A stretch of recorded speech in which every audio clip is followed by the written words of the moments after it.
Diana against the Queen. A confrontation that changed everything. When the young bride made that decision, no one could have imagined how it would end. The tiara that cost Diana her marriage was more than just jewelry. Behind it lies a choice that foretold her destiny. What happened in that moment? Why did the Queen oppose it? And what price did the princess pay for her stubbornness? The answers will prove more shocking than they seem.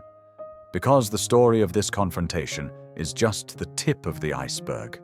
The real truth lies deeper. Picture this. A bride turns down a gift from the Queen of Great Britain herself. Sounds crazy, but that's exactly what Diana Spencer did in 1981. And that decision changed everything. We're talking about a tiara, not just any piece of jewelry, but a family heirloom that people are now afraid to wear.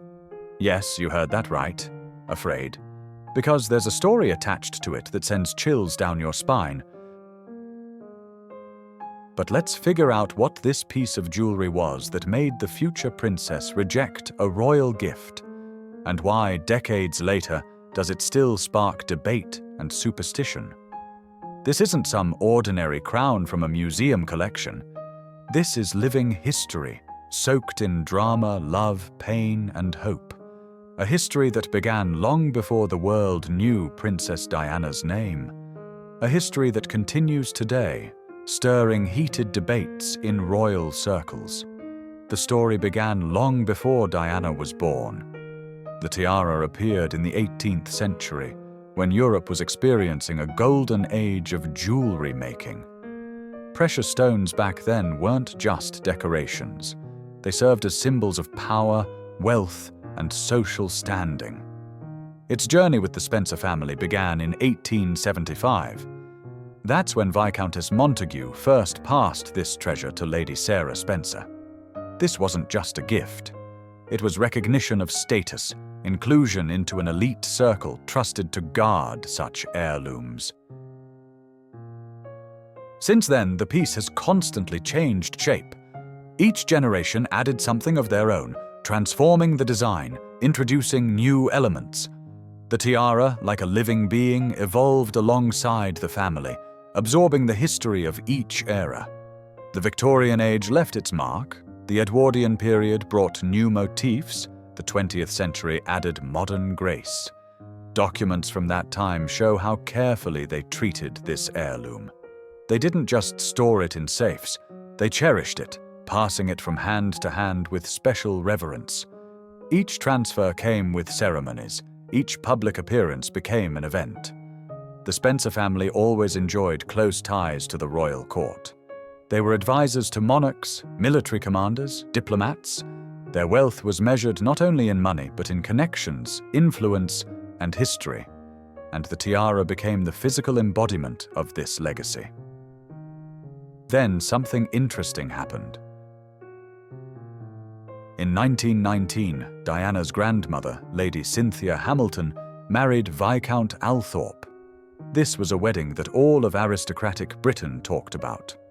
Two noble houses were joining, creating a new family branch. Among the wedding gifts was something special, a diamond flower of incredible beauty. This precious gift from Lady Sarah Spencer would become the foundation of the future tiara. The flower was crafted with such care that it seemed alive. Each petal shone with its own light. Each diamond was selected to create a mesmerizing play of light. No one then could have imagined what role it would play in the life of the most famous woman of the 20th century. No one knew that 6 decades later, this diamond flower would become the center of attention for billions of people worldwide when worn by a young woman destined to change the face of the monarchy. And now we reach the main point. London, 1980. The wedding of the century is approaching. The whole world holds its breath. A 20-year-old kindergarten teacher, Diana Spencer, prepares to become part of the most famous royal family on the planet. Queen Elizabeth II, following tradition, makes a gesture of goodwill. She offers her future daughter-in-law the Lover's Knot tiara by Queen Mary, one of the most luxurious pieces in the royal collection. It was a stunning creation from the 19th century, decorated with hundreds of diamonds and pearls. According to all the rules, royal brides receive a tiara from Her Majesty on their wedding day. This is an unwritten law, a tradition unbroken for centuries. Kate Middleton received a tiara, Meghan Markle received a tiara, all the brides before them received crowns from the Queen. To refuse means to go against convention, to risk provoking the royal family's displeasure. The real turning point came later, when Diana did something incredible. She politely but firmly declined the royal offer. A 20-year-old woman just entering the world of palace intrigue and strict protocol chose her family's jewelry instead of a crown treasure. This step became the first sign of that independence which would later define her entire life. Diana didn't yet know she would become a style icon, a symbol of compassion, a woman who would dare to challenge centuries-old traditions. But already then, choosing the tiara, she showed, "I won't give up who I am, even as I become part of the royal family." Can you imagine the court's reaction? Whispers in the corridors of Buckingham Palace, raised eyebrows, bewilderment. Some considered it bold, others saw it as refreshing honesty. But the decision was made, and there was no changing it. Diana explained her choice simply. She wanted to honor her family's memory. The Spencers were aristocrats long before the Windsors became the royal dynasty. Their lineage spanned centuries of history, and Diana felt it was important to show this. She was entering the royal family not as a commoner, but as a representative of a noble house with its own traditions and heritage. Several years later, the world learned the truth from someone who was closest to the princess during her preparation for public appearances. Sam McKnight, Diana's personal hairstylist, became her confidant. He saw her not only in the glamour of official events, but in moments of exhaustion, when the mask of publicity fell away. It turns out Diana's choice wasn't just about honoring family tradition. The Spencer tiara was light, incredibly light compared to royal jewelry. And this mattered enormously for a woman who spent hours at official receptions, balls, and state dinners.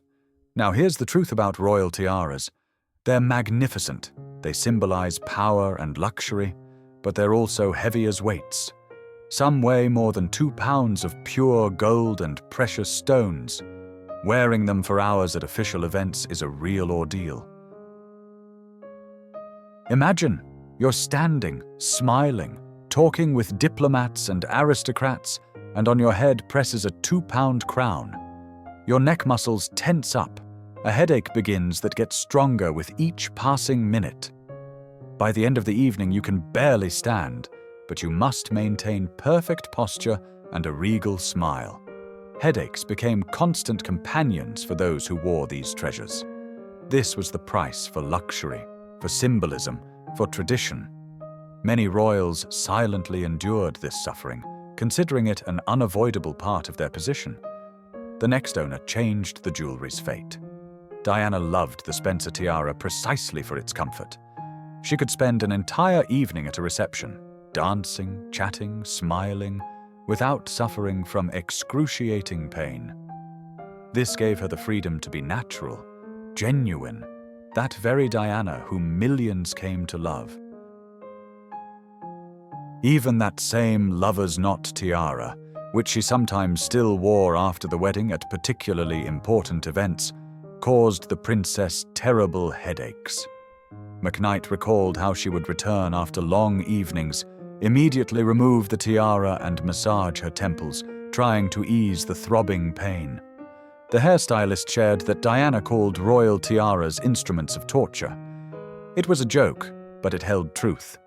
She learned to smile through pain, but when the opportunity arose to wear her family tiara, she chose it without hesitation. But that's not all. Behind the lightness and elegance lay a creation story worthy of a novel. That very diamond flower from 1919 became the heart of the future tiara. To it they added other Spencer family jewels, each with its own story, its own memory. And here appears a new character in this story, the House of Garrard. This name in Britain is spoken with special respect. Legendary craftsmen who created jewelry for the royal family across centuries. They were entrusted to assemble from scattered family gems a unified whole. Records from that time show the jewelers' painstaking work. They united antique diamonds, pearls, and other stones into a harmonious composition. The tiara turned out airy, graceful, as if woven from moonlight. Every element was carefully considered, every line calculated to the millimeter. Photographs captured an important moment. Diana wearing this tiara shone especially bright. The piece seemed made specifically for her, though it existed long before her birth. She wore it to royal events again and again, preferring it to all other tiaras available to her. The most important part lay ahead. Before Diana appeared in this tiara at St. Paul's Cathedral in July 1981, the piece had already been worn at weddings. Diana's older sisters, Lady Sarah McCorquodale and Lady Jane Fellows, walked down the aisle in it. A decade later, the situation changed. Victoria Lockwood, marrying Diana's younger brother Charles Spencer, also chose this family heirloom. It seemed the tiara brought happiness, blessed unions. What really happened? Reality proved cruel. Diana and Prince Charles's marriage, which began as a fairy tale, turned into a nightmare. Affairs, scandals, public confrontation. The end came as an inevitable finale to a story the whole world considered a model of love. Then something interesting happened. The same fate befell Charles Spencer's marriage to Victoria. Another union sealed by this tiara fell apart. Coincidence? Many didn't think so. Let's look at the facts.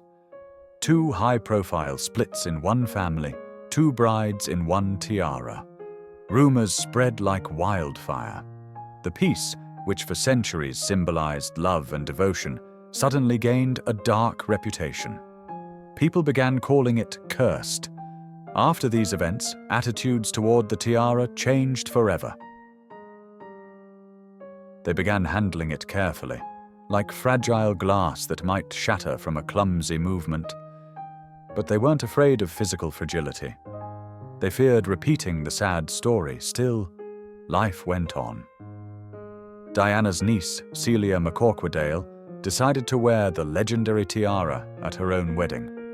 This was a brave act that sparked intense media discussion. Would she dare to challenge superstition? She dared. But the next owner changed the jewelry's fate again. Kitty Spencer, the famous model and daughter of Earl Charles Spencer, prepared for her wedding. Everyone expected she would continue the family tradition. However, on her wedding day, Kitty appeared in different headwear. Why? The reasons remained a mystery. Perhaps she didn't believe in the curse. Perhaps she simply wanted to create her own style. Or maybe fear proved stronger than desire. We don't know for certain. But the fact remains, one of the brightest representatives of the new Spencer generation avoided the family heirloom. The key moment arrived in recent years. The tiara now belongs to Earl Charles Spencer, Diana's younger brother. He keeps it as a memory of his sister, as a symbol of family history. But this isn't the end of the jewelry's journey. Documents reveal an unexpected turn. Prince William, Diana's eldest son, approached his uncle with an unusual request. He wanted his mother's beloved tiara to one day go to his only daughter, Princess Charlotte. So what's the real story behind this conversation? Sources close to the royal family revealed details. William and his uncle maintain warm relations.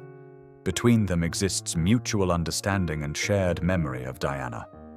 When the prince spoke about the tiara, Earl Spencer listened carefully. The real turning point came later. Yes, Charles Spencer has his own daughters who rightfully could expect the family heirloom. But both men agreed. This iconic piece should belong to Diana's granddaughter. A princess carrying royal blood, but also preserving the Spencer legacy. This decision carries deep symbolism. The tiara Diana chose instead of a royal gift will return to the royal family through her granddaughter. The circle will close. The piece that rejected the crown for family tradition will itself become part of royal history. Princess Charlotte Elizabeth Diana. Her full name carries her grandmother's memory. And when she grows up, that very tiara may shine upon her head. Light, graceful, with a history spanning several centuries, with a diamond flower from 1919, with work by legendary Garrod craftsmen, with the memory of a princess who changed perceptions of the royal family. Curse or blessing, everyone decides for themselves. But one thing is certain. This tiara continues writing its story, and perhaps its most beautiful chapter still lies ahead.